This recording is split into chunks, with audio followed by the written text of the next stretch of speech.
Welcome to Overgo World, the channel for all things tech, vacations and holidays.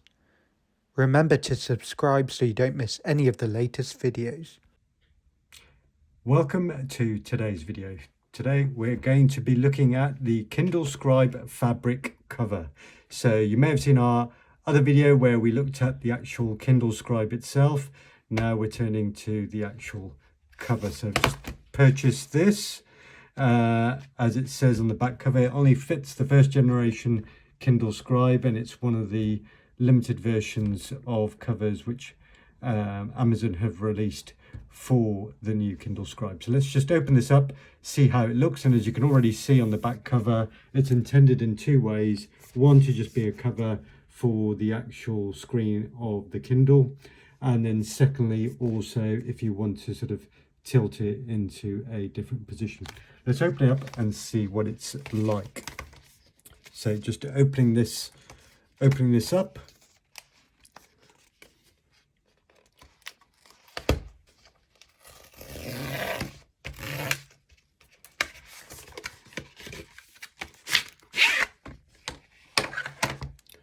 So there's the product. If I just put this away, it's a nice blue. So it's the denim. It is called the denim cover, and it's the denim blue. So it does look like just the kind of denim you'd have on your jeans. It's got the loop, which is where you are meant to be able to put the pen through. So that would fit, and it fits quite snug into that. So it's not very loose. It's not going to fall out, as you can see there. Okay, let's open it up. There's some instructions in there telling you how to sort of deal with this and lock it in. And let's see what else is actually in here. I think that's pretty much it, really.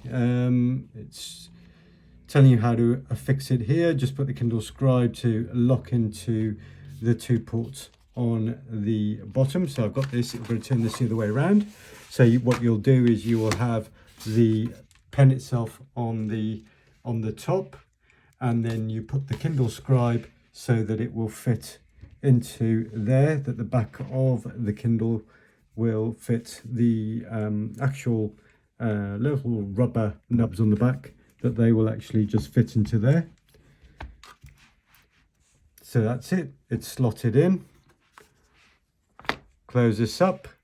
There you can see the nice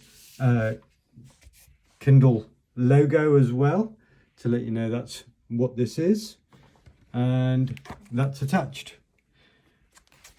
So you've got cover on the back, you've got a cover on the front. Now, I was in two minds as to whether to buy something like this or not. So I was going with the very sort of, feel of the Kindle without anything at all. So I was using it like this. Now the issue is, if you use a Kindle just like this without a cover, what you will find is, one, you are constantly worried about some kind of scratches on the front of this when you're transporting it, leaving it around. You're very also concerned about the back being scratched as well. So I've had to be very wary of that, because the Kindle cover itself is not cheap. So this fabric version, it's available in a leather one as well, which is, it's one of those sort of synthetic leathers. But the fabric one itself is just over £50 just for this.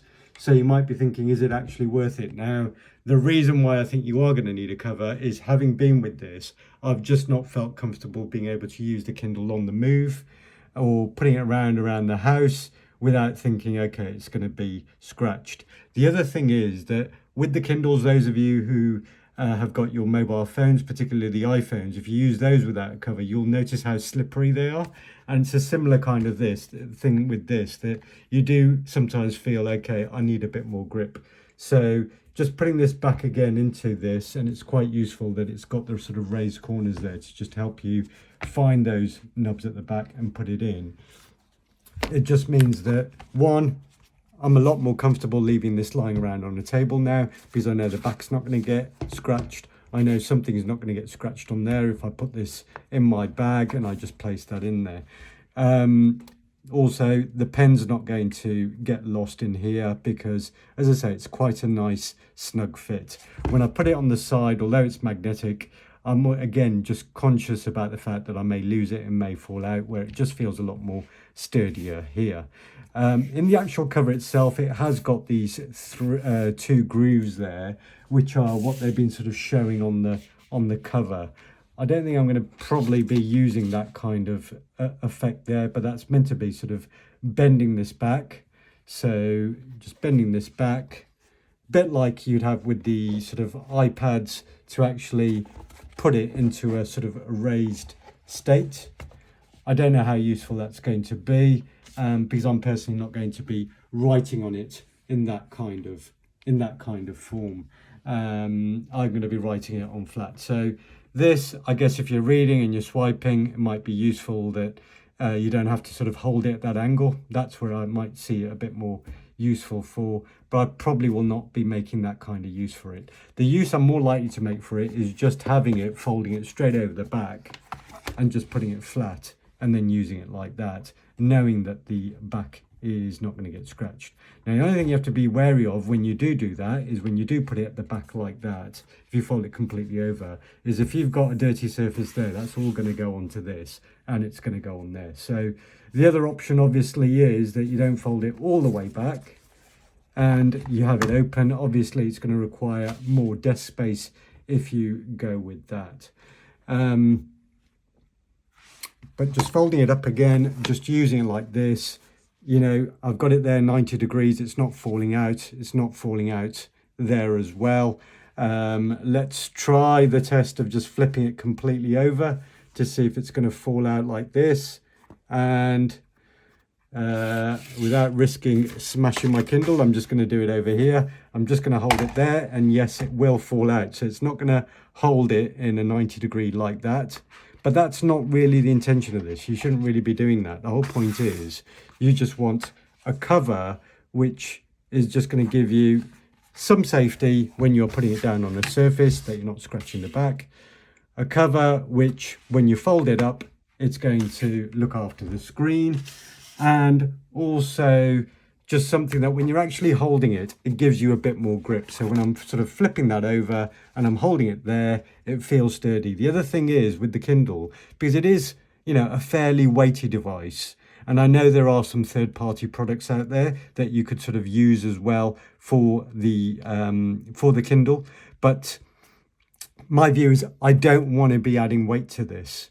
It's you know, heavy enough as it is. It's manageable. I don't want to be adding a lot more sort of weight to this. I don't want to be making this more bulky than what it is. I want to sort of keep it like this. I also want something that if I do want to take it out of the cover, that I can do that very easily, and I can, and that's something that I can put back into the cover very easily as well. So I like it from those perspectives. So it is an expensive cover. Do I think it's worth it? Yes, I do. I think, you know, without it, I've, you know, been very wary about using Kindle. With this, I can see myself carrying it around a lot more, putting it in my bag, and just, you know, around the house, just, you know, having to be less careful about it. So, and it's a very nice color. This comes in a sort of a black as well. It comes in a pink as well. But having had a look at the covers, I think the Kindle Denim Blue is the one to go with. And I also think this is a better product to go with rather than the sort of leather one, simply because of weight and also just the way it looks. It's a very professional looking cover, and the color just goes well, as you can see. Hope you enjoyed this video.